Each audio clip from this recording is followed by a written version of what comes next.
અમે લોકો બધા લાયન્સ ક્લબ વાળા, નડિયાદ લાયન્સ ક્લબ મેઇન, એમાં હું પ્રેસિડેન્ટ છે, રાજુભાઈ ભેંતર મારું નામ છે. મારી સાથે સાથે આ લાયન્સ ક્લબના સભ્ય ગીધરભાઈ છે, વિજયભાઈ છે, ભૂપેન્દ્રભાઈ છે, મનુભાઈ પરમાર છે, ગોરધનભાઈ પ્રજાપતિ છે, ઘનશ્યામભાઈ જોટણીયા છે, પંકજભાઈ શાહ છે ને અમારા ભરતભાઈ સોની છે. અમારે 18 તારીખથી 26 તારીખ સુધીમાં ઇન્ટરનેટ પર એટલે અમારું વીક ચાલે છે અઠવાડિયાનું. એમાં પર્યાવરણ અંગેની અમારે સમાજમાં જાગૃતિ લાવવાની છે. તો એમાં એક દિવસનો પ્રોગ્રામ એવો છે કે જે તમારી ભાઈઓ છે જે ગાયો બધા રાખે છે, તો જે ગાયોને બધા રાખે છે, તમે સમાજનું સારું કામ કરો છો, લોકોને દૂધ બી આપો છો, ભેંસ એને ચોખ્ખું દૂધ બી આપો છો, તો સાથે સાથે જે ગાયો રખડતી હોય છે એ અંગેના આપણે તેની ચર્ચા બનાવીએ. સાથે સાથે તમારી જે મુશ્કેલી છે એની બી આપણે ચર્ચા કરવાની છે. તમે દાખલા તરીકે છૂટી કેમ મૂકો છો, તમારાથી પેલું બાંધવાનું નહીં હોય, કા નહીં હોય, તે હોય, એટલે એ આપણે ચર્ચા કરીએ. અને એના જે સુઝાવ આવતા હોય તો અમે ઉપર અમારા જે ઇન્ટરનેશનલમાં અમે એને સમજાવી ભાઈ અમારા આ રીતે ચર્ચા થઈ અને આવું આ લોકોની મુશ્કેલીઓ છે, તો એ સંદર્ભની અંદર અમે ઉપર રજૂઆત કરીએ. અને સાથે સાથે નડિયાદ નગરપાલિકાને બી અમે લખીએ કે આ ભાઈઓ જોડે અમારે આવી ચર્ચા થઈ છે, તમે જે એકલો એમનો દોષ નથી, એકલો રબારી ભાઈઓનો દોષ નથી, પણ તમે અમને જે જગ્યા ફાળવેલી એ જગ્યાઓ દબાઈ દીધી એ કરી છે, તો એવી અમને આપો કે જે એમની ગાયો બાયોને એ રીતે કરે. એના માટે આ ખાસ છે. એટલે તમને પ્રાથમિકતા સમજાવી દીધી. હવે અમારા લાયન્સ ક્લબમાં બેનર મારીશું અને એની ચર્ચા અને વાર્તાલાપ થશે. એનો તમારી જે મુશ્કેલી હોય એમને કહેવાનું, એટલે એનો આપણે વિડીયો ઉતારીશું. વિડીયો યુટ્યુબ પર આખા બધામાં ફરશે. સમજો મારી વાત. અને તમારા પ્રશ્નોને વાંચા છે કે રાજ્ય સરકાર સુધી જશે. તો લાયન્સ ક્લબે આ પ્રવૃત્તિ કરી અને આ વિડીયોને આટલી આપી.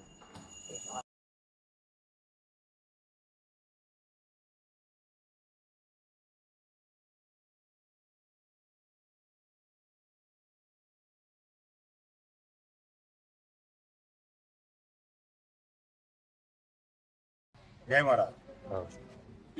આજ રોજ તારીખ 22/4/2026 રોજ પર્યાવરણ અઠવાડિયા અંતર્ગત આજે લાયન્સ ક્લબ નડિયાદ મેનમાંથી રબારી ભાઈઓ સાથે ચર્ચા અને એમના પ્રશ્નોની આપણે ચર્ચા રાખવાની છે.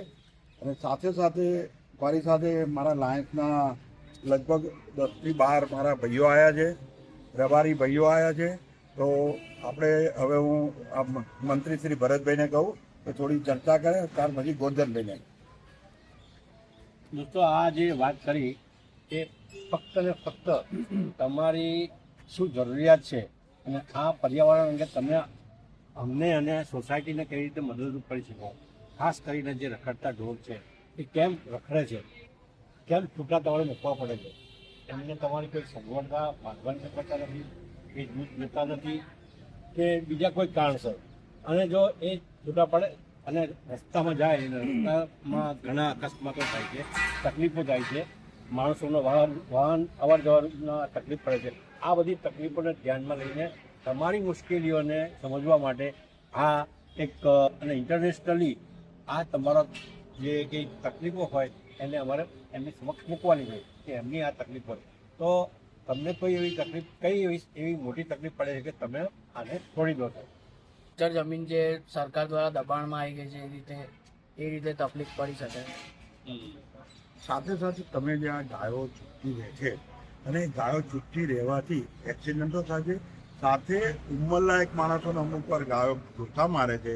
તો મારું તો તમને એક રિક્વેસ્ટ એવી છે કે તમે લોકો ગાયોને બાંધો અથવા તો તમે અમને કહો કે ભાઈ અમારા આ રીતે છે, તો અમે રજૂઆત ઉપર સુધી કરીશું. અમારા લાયન્સના માધ્યમથી અમે જે ઉપર સુધી રજૂઆત કરીશું. તો એ અંગેના બી તમારા કોઈ સૂચનો હોય, તમને કંઈ અગવડતા હોય તો એ કહો. અમારી જે ગૌચરની જમીનો સરકાર દ્વારા લઈ લેવામાં આવી છે કે દબાણમાં આવી ગઈ છે, એ જમીનો અમને પાછી આપી દે તો તકલીફ નહીં પડે. બસ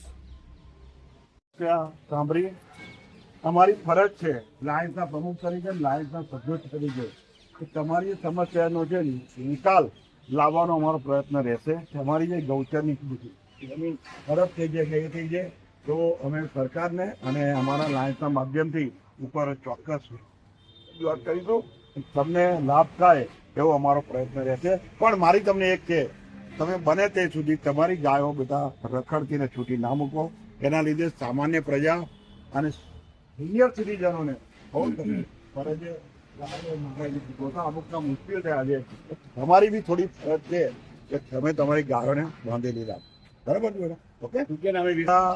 લાયન્સના સભ્ય ગિરધરભાઈ પ્રજાપતિની ઓફિસે મારા લાયન્સના બધા ભાઈઓ આવ્યા, સાથે સાથે તમે રબારી ભાઈઓ આવ્યા, અને જે અમારા પ્રોગ્રામને, અમારો જે ઇન્ટરનેશનલનો પ્રોગ્રામ છે એ પ્રોગ્રામને બી સુંદર સાથ સહકાર આપ્યો.